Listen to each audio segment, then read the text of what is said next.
Hi everyone, this is Chris Green, the History Chap, and I just want to share with you a few of the events that have happened in British history this week. What have I got for you? The forgotten Battle of the Falkland Islands during the First World War. So forgotten you probably didn't even know about it. Britain's youngest Prime Minister, aged just 24. British Empire humiliated in the Boer War in South Africa. England's worst ever mining explosion. Queen Elizabeth I, funding the rebuilding of a town ravaged by fire and marauding bears. So let's start with the first one. 7th of December 1783. Pitt the Younger becomes British Prime Minister. Britain's youngest ever Prime Minister, William Pitt the Younger, was appointed Prime Minister at the age of just 24 during the reign of King George III.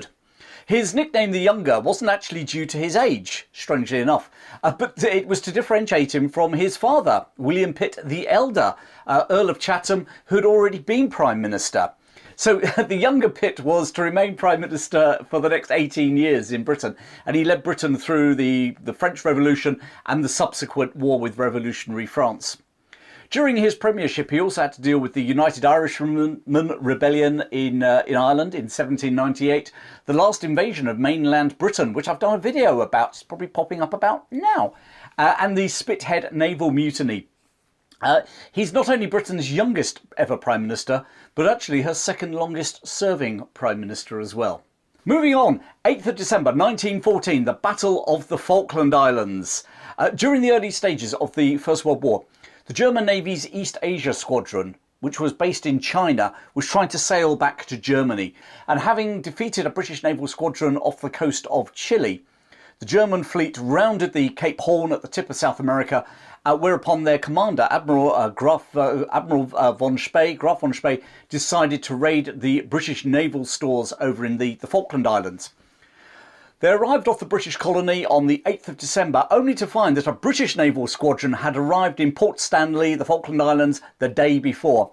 Outnumbered, outgunned, von Spee ordered a retreat, but the British set to sea in pursuit. By the end of the day, 8th of December 1914, the British squadron, led by HMS Invincible and HMS Inflexible, had destroyed 8 out of the 10 German ships in von Spee's fleet. Admiral von Spee was amongst the nearly 1,900 German sailors killed in this action for only 10 British deaths.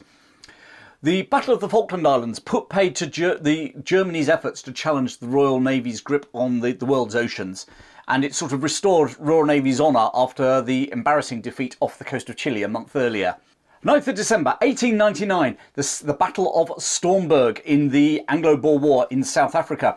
The Second Anglo-Boer War had started 2 months previously. It should, in theory, have been a walkover for the British Empire. It turned out not to be anything of the sort. At this stage, British General William Gattaker decided to retake the railway junction at Stormberg from the invading Boers. They'd invaded the British Cape Colony, they'd come into the Cape Colony, they'd taken over Stormberg. The advance of the British forces during the night was chaotic, and when the sun rose, any element of surprising the Boers had been lost. Nevertheless, the British attacked a hill held by the Boers, and they met fierce resistance and were making really limited progress. And eventually the British were ordered to withdraw. It was only when they got back to their base that the British realised that actually many of the soldiers on the mountainside had not received the order to withdraw and had now effectively been abandoned in enemy territory, resulting in 700 of them actually being captured by the Boers as prisoners of war. This setback at the Battle of Stormberg was one of 3 that the British suffered in this week, which the newspapers dubbed Black Week. And I've got a little video on a little bit more about the Battle of Stormberg. Look in the details below, the descriptions below. Let's go back in time, come back to the shores of Britain for something that's not a battle. 10th of December 1583, during the reign of Queen Elizabeth I, the Great Fire of Nantwich. You've probably heard of the Great Fire of London. This was the fire of a market town, quite an important town, of Nantwich in Cheshire. It was on this particular night, 10th of December 1583, that a brewer in the town by the name of Nicholas Brown was brewing beer. And the fire that he'd built to heat the water accidentally set fire to the walls of his building, and the flames rapidly spread through the timber town. It burnt, the fire actually burnt for 20 days. It destroyed 150 buildings.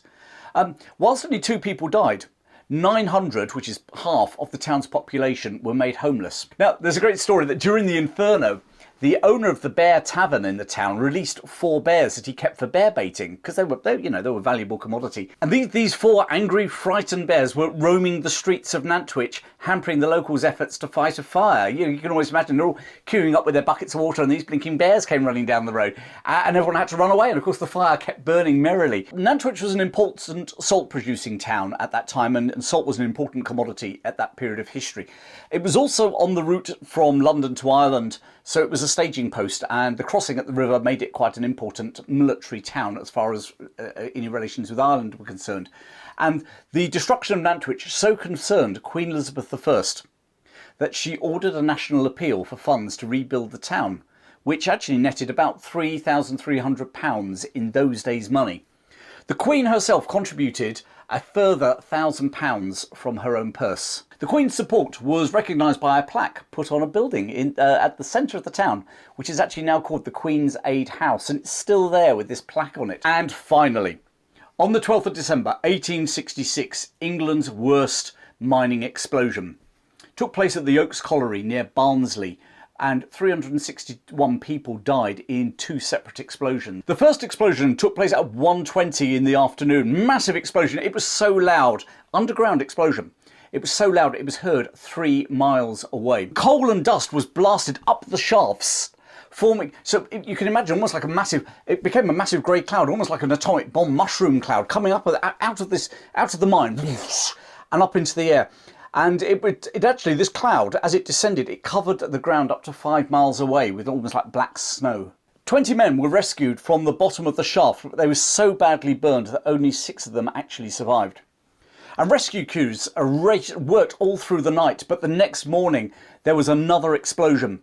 An even bigger explosion than the first one, and 27 of the rescuers were killed. A third explosion rocked the mine that evening. It had been evacuated. There seemed to be no hope.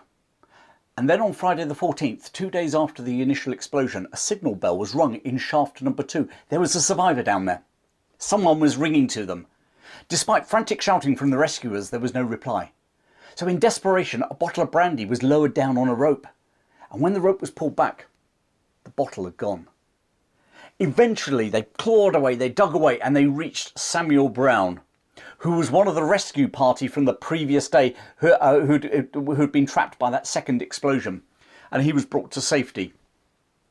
Between Saturday the 15th and Tuesday the 18th, there were 14 more explosions down in the mines, and therefore it was decided to fill the shafts to smother the fires. And all the dead were left down there. There's a monument to them now. Well, that was a cheerful way to finish this week's events in British history, wasn't it? I've got other videos. If you look down in the description, I've got a video about that last French invasion of Britain. I've also got 2 new videos out. One about the Battle of the Falkland Islands, slightly longer one, and one slightly longer one about the Battle of Stormberg. The links are in the description below. So thanks for joining me. I hope you enjoyed that. And if you did, give me a like and a subscribe to the channel so you can get more of these little snippets of British history. And until next week, take care, and I'll see you very soon.